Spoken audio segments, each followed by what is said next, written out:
guys, Doug B here. Man, do we have a storm going on outside. Just to let you know, you might hear some rain, you might hear some wind, and you might hear some thunder. So if you hear it, just letting you know, it's a major storm going on out there. Anyway, you know, I did that video about frequently asked questions last week, and there is another frequently asked question that I get asked fairly regularly, and I have been getting asked this question ever since I started doing videos for modelers. Can you show us how to do a Stevie Ray Vaughan preset?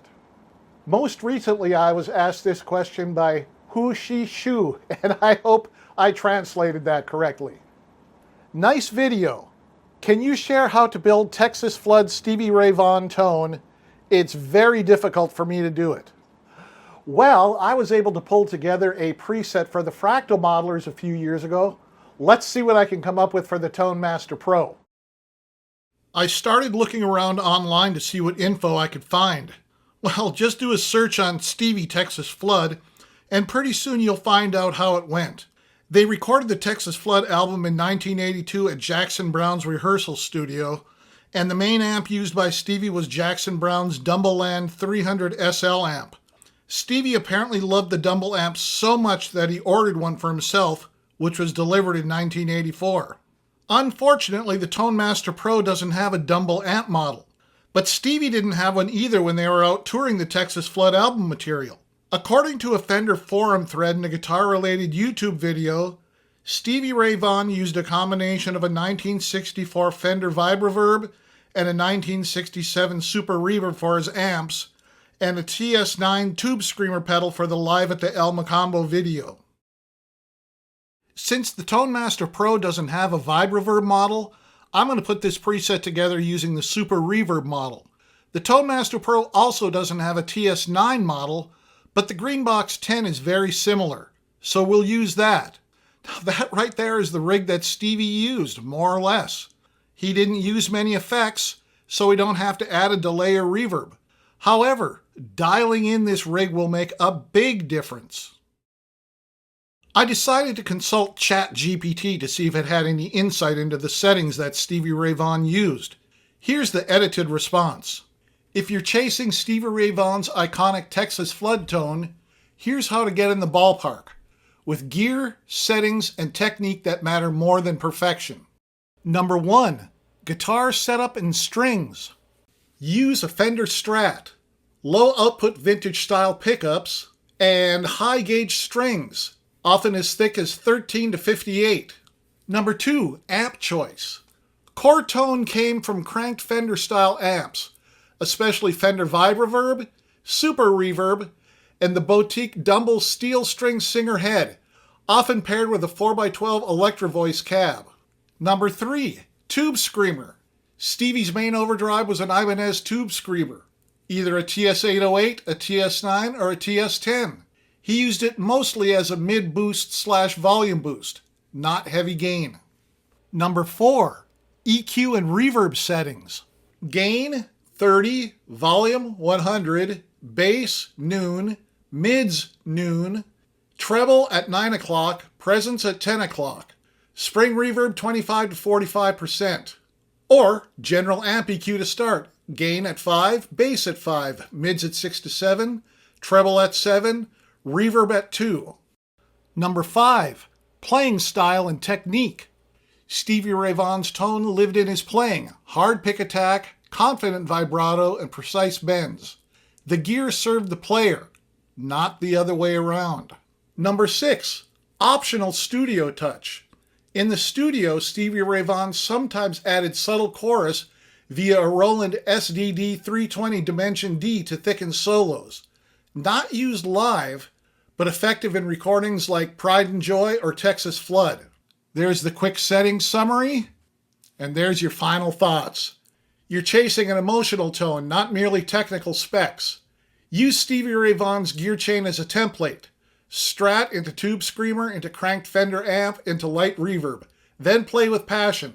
As Texas Blues Alley put it, if you can't make something that sounds like Stevie Ray Vaughan with this recipe, you probably need more lessons. Now, one of the things that it didn't mention was the mic choice. an SM57 or a Royer 121, or a blend if you can do that. Position just off center, slightly pulled back. Based on the information I got from ChatGPT, I came up with my initial settings, but to my ears, it didn't sound anything at all like Stevie Ray Vaughan's tone. I started over basically from scratch, so this is what I ended up using. Here's my new preset. Number 1, noise gate. You just gotta tame that 60 Hz buzz, right? I added the noise gate using default settings. Number 2, Mythic Drive 2. The green box just wasn't making the cut for me. Now, I'll admit that I'm not a fan of tube screamers, but it felt like I was losing the sparkle when I used the green box. It's like it cuts both the high end and the low end from the signal. Now, I guess that's the purpose of a tube screamer, to boost the mids, but I did not like what I was hearing. So I went for the Mythic Drive 2, and that was much better. Gain is at 15%, treble is at 50%, and output is at 55%. Number 3, 65 Super Reverb amp. Bright switch is off, volume is at 83%, treble is at 58%, middle is at 72%, bass is at 22%, and reverb is at 20%. I also added the Ribbon 121 mic, which is just behind the SM7B dynamic mic. Much of the Stevie Ray Vaughan sound is in the guitar he used, the heavy string gauge, being tuned down to E flat, and using a very aggressive playing style. Now, even though Stevie said that his number 1 was a 59 Strat, it was actually a 62 according to his tech. I'll be using my Paul Reed Smith Silver Sky SE, which is patterned after a 62 Strat. Now, like I mentioned before, Stevie Ray Vaughan used a set of 13 to 58 strings, and I used 9 to 42. I also use standard tuning, but I'm going to assume that he tuned down to E flat so that those thick strings would bend a little. Now I'll do a little demo for you, and you can decide if I got close or not.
Well, there you have it, guys. My Stevie Ray Vaughan preset.